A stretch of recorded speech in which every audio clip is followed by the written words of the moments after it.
আসসালামু আলাইকুম। দেখতে পাচ্ছেন শিক্ষা প্রকৌশল অধিদপ্তরে একটি নিয়োগ বিজ্ঞপ্তি দেওয়া হয়েছে। এখানে বাংলাদেশের সকল জেলা থেকে নারী এবং পুরুষ উভয়ই আবেদন করতে পারবেন। তো আজকের ভিডিওতে আমরা আলোচনা করব কি কি পদে আবেদন করা যাবে, আবেদন করার যোগ্যতা, কবে আবেদন শুরু হবে এবং কবে শেষ হবে বিস্তারিত। তো বন্ধুরা, ভিডিওটি শুরু করার আগে আপনাদের কাছে ছোট্ট একটি রিকোয়েস্ট, যারা আমার চ্যানেলে নতুন আসেন চ্যানেলটিকে সাবস্ক্রাইব করে বেল বাটনটি অন করে দিবেন এরকম নতুন নতুন ভিডিও প্রতিনিয়ত আপডেট পাওয়ার জন্য। তো কথা না বাড়িয়ে আমরা মূল আলোচনায় চলে যাই। তো আমরা প্রথমে দেখে নিব যে এর আবেদন কবে শুরু হবে। তো দেখতে পাচ্ছেন এর আবেদন শুরু তারিখ 26/12/2024 সকাল 10টা থেকে এবং আবেদন করা যাবে 20/1/2025 বিকাল 5টা পর্যন্ত। আবেদন করার জন্য একটি ছবির প্রয়োজন পড়বে। ছবির সাইজ হবে 300x300 পিক্সেল এবং একটি স্বাক্ষরের প্রয়োজন পড়বে। স্বাক্ষরের সাইজ হবে 300x80 পিক্সেল। আবেদন করার জন্য একটি লিঙ্ক দেওয়া আছে, এই লিঙ্কে প্রবেশ করে আপনাদের আবেদনটি করতে হবে।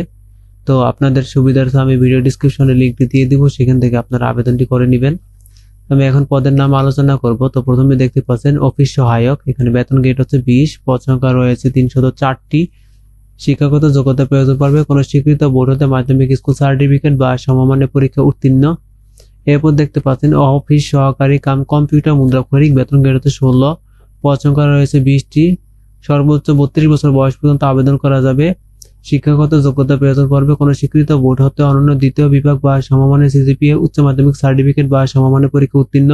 কম্পিউটার ব্যবহারের দক্ষতা, কম্পিউটার মুদ্রাক্ষরের সর্বনিম্ন গতি প্রতি মিনিটে ইংরেজিতে 20 শব্দ এবং বাংলায় সর্বনিম্ন গতি প্রতি মিনিটে 20 শব্দ থাকতে হবে। এরপর দেখতে পাচ্ছেন ডাটা এন্ট্রি অপারেটর, বেতন গ্রেড হচ্ছে 16, পদ সংখ্যা রয়েছে 308টি। সর্বোচ্চ 32 বছর বয়স পর্যন্ত আবেদন করা যাবে। শিক্ষাগত যোগ্যতার প্রয়োজন পড়বে কোনো স্বীকৃত বোর্ড হতে উচ্চ মাধ্যমিক সার্টিফিকেট বা সমমানের পরীক্ষা উত্তীর্ণ। কম্পিউটার মুদ্রাক্ষর প্রতি মিনিটে বাংলায় 20 শব্দ এবং ইংরেজিতে 20 শব্দ গতি থাকতে হবে। এবার দেখতে পাচ্ছেন হিসাব সহকারী অবলিক হিসাব সহকারী কাম কেশিয়ার অবলিক অফিস সহকারী কাম অফিস সহকারী কাম কেশিয়ার, বেতন গ্রেড হচ্ছে 16, পদ সংখ্যা রয়েছে 8টি। সর্বোচ্চ 32 বছর বয়স পর্যন্ত আবেদন করা যাবে। শিক্ষাগত যোগ্যতা প্রয়োজন পড়বে কোনো স্বীকৃত বোর্ড হতে ব্যবসায় শিক্ষা বিভাগে উচ্চ মাধ্যমিক সার্টিফিকেট বা সমমানের পরীক্ষা উত্তীর্ণ। কম্পিউটার এমএস অফিসের কাজ করার দক্ষতা থাকতে হবে। এরপর দেখতে পাচ্ছেন উচ্চমান সহকারী, বেতন গ্রেড হচ্ছে 14, পদ সংখ্যা রয়েছে 3টি। সর্বোচ্চ 32 বছর বয়স পর্যন্ত আবেদন করা যাবে। শিক্ষাগত যোগ্যতা প্রয়োজন পড়বে কোনো স্বীকৃত বিশ্ববিদ্যালয় হতে অন্য দ্বিতীয় শ্রেণী বা সমমানের সিজিপিএতে স্নাতক বা সমমানের ডিগ্রি। কম্পিউটার ব্যবহারের দক্ষতা এবং কম্পিউটার মুদ্রাক্ষরের ইংরেজি সর্বনিম্ন গতি প্রতি মিনিটে 30 শব্দ ও বাংলায় সর্বনিম্ন গতি প্রতি মিনিটে 25 শব্দ থাকতে হবে।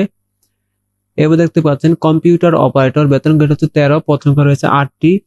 সর্বোচ্চ 32 বছর বয়স পর্যন্ত আবেদন করা যাবে। শিক্ষাগত যোগ্যতা প্রয়োজন পড়বে কোনো স্বীকৃত বিশ্ববিদ্যালয় হতে বিজ্ঞান বিভাগে স্নাতক সমমান বা সমমানের ডিগ্রি। কম্পিউটার মুদ্রাক্ষরের প্রতি মিনিটে বাংলা 25 শব্দ এবং ইংরেজি 30 শব্দ গতি থাকতে হবে। এরপর দেখতে পাচ্ছেন হিসাব রক্ষক, বেতন গ্রেড হচ্ছে 11, পদ সংখ্যা রয়েছে 60টি। সর্বোচ্চ 32 বছর বয়স পর্যন্ত আবেদন করা যাবে। শিক্ষাগত যোগ্যতা প্রয়োজন পড়বে কোনো স্বীকৃত বিশ্ববিদ্যালয় হতে ব্যবসা শিক্ষা অনুষদভুক্ত কোনো বিষয়ে অনন্য দ্বিতীয় শ্রেণী বা সমমানের সিজিপিএতে স্নাতক বা সমমানের ডিগ্রি। তবে শর্ত থাকে যে শিক্ষা জীবনে অধিক তৃতীয় বিভাগ বা শ্রেণী সমমানের সিজিপিএ গ্রহণযোগ্য হবে না। কম্পিউটার এমএস অফিসের কাজ করার দক্ষতা থাকতে হবে। তো এই ছিল পদগুলো। তো আমরা এখন দেখে নিব যে আবেদন করার জন্য কত টাকা জমা দিতে হবে এবং কিভাবে টাকাটি জমা দিতে হবে। তো এখানে দেখতে পাচ্ছেন 1 নং ক্রমিকের পদের জন্য পরীক্ষার ফি বাবদ 300 টাকা, টেলিটক সার্ভিস চার্জ বাবদ 35 টাকা সহ সর্বমোট 335 টাকা।